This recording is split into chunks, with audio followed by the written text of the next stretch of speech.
Our visit is really important and really special, getting to make friendships and getting to know the Irish culture, but also getting to know student unions and student senates, and trying to form a really tight relationship between Irish universities and Bethlehem University, and to establish exchange programs that enable Palestinians to come to Irish universities and perhaps Irish students to come to Palestine.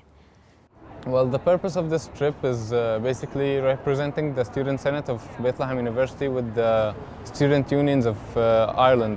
Basically, we are invited by the UCD Student Union to actually let them know more about the situation of Palestine, the political situation of Palestine, and how do students live and survive, and ask for the right to education. About 6 or 8 months ago, Professor John Kelly came to me and said that he'd been involved in an organisation called Friends of Bethlehem University in Ireland. And this was all new to me. Essentially, the relationship was very strong between UCD and Bethlehem University, and it had kind of dwindled over the years and just hadn't been maintained. So naturally, I took it very seriously. A former registrar, someone who holds considerable prestige around the university, and any time they asked for something, we're very, very interested in facilitating that. The focus of this week was about showing the human aspect of the conflict in Palestine and what they go through on a day-to-day basis. So this week overall, we've gone through, I suppose, we've done a couple of different things. We've linked them up with student leaders from all around the country in a historic meeting in Newman House. We have met university presidents from DCU, Maynooth, UCD. We spent some time in DIT as well. And we met representatives that are, I suppose, pro-Palestine or understand the conflict in Leinster House. It was a pretty serious statement of presidents from student unions from all around the country to come to Newman House and meet these students. But what we remarked from that was that these students are both extraordinary and ordinary. Donald McLachlan-Byrne, the president of Trinity Students' Union, spoke very well about how extraordinary their presentations were, how brave they were to cross the borders and to go through that trip just to be able to spread the message.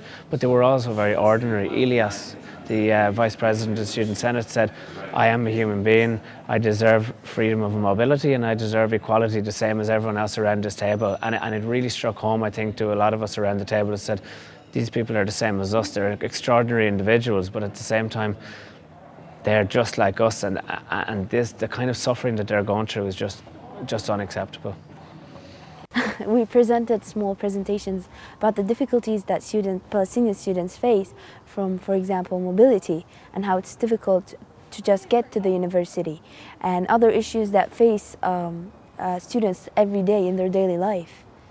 Osama talked about the history of Student Senate in Palestine and its effective role in trying to make a change.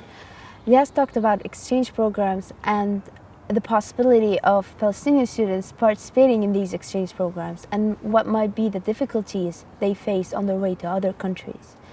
I talked about BDS, boycott, divestment and sanctions, and also the role of students and how can they make a change or impact concerning the conflict. Mira talked about mobility and the difficulties that Palestinian students face moving around in Palestine and the internal and external restrictions. Also about non-violent resistance. My name is Marcus O'Halloran. I am incoming president in UCD Students' Union, and this week we had 4 students over from University of Bethlehem. This week I've been predominantly driving them around, but we've been getting to see different things and hearing different things about their day-to-day lives, and it's been quite frightening, really. We consider problems here in university on scales of maybe finance and just day-to-day lives of students, but there's never a problem in the university with an army stopping them getting to college. So there's this thing like the people who live inside the Green Line, which is called the 1976 line, basically inside the borders of Israel. They get the blue ID. It's like basically these are the people who did not leave back when the massacres were, done and so on. And the people who were born in the West Bank or Gaza get the green ID. The difference is that when you have the blue ID, you can just go around basically every place in Palestine except for Gaza, of course.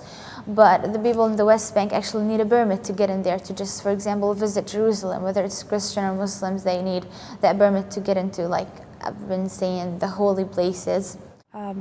Being a Palestinian student, you might face checkpoints every day on your way to university, which can stop you from pursuing your education. And this is one of the obstacles that Bethlehem University students face. For example, imagine having an exam at 8 a.m., but you are stopped by the checkpoint for 3 hours. You miss the exam and you miss your university classes. It's a challenge that you continue despite those struggles and difficulties. It means a lot to be here in Ireland because you can't travel a lot due to the constraints that the Israeli government imposes on the Palestinian people. That for us as Palestinians, we can't leave our country whenever we want or at any time we want, and we have to go through a lot of like humiliation and violation, crossing the borders and so on. Actually, it took me 2 days to reach Ireland. Instead, my leader, Dr. Jamil, because he has an Israeli citizenship, he went directly through the Ben Gurion airport, the Israeli one, and he came directly, I think, in 7 hours. So imagine, it took him 7 hours to reach here, and it took me 2 days to reach here. Actually, it's a nice city, and the people here are very generous. They are very nice. They treated us very well, and actually, I'm feeling like home, because the people here treat us like we are, like you feel like you are inside your family. I honestly love the fact that people here are so open to knowing new stuff. And when we met the student unions, it was the best part. They were all nice, really. And let's say, I'm looking forward to coming back to Ireland after this trip. Yeah. I have met lots of Irish students and Irish people, and generally they are all so friendly and welcoming. But in the end, I think we're all humans and we share the same purpose or same difficulties in general, but except that each one of us comes from a different part of the world, faces different political situations.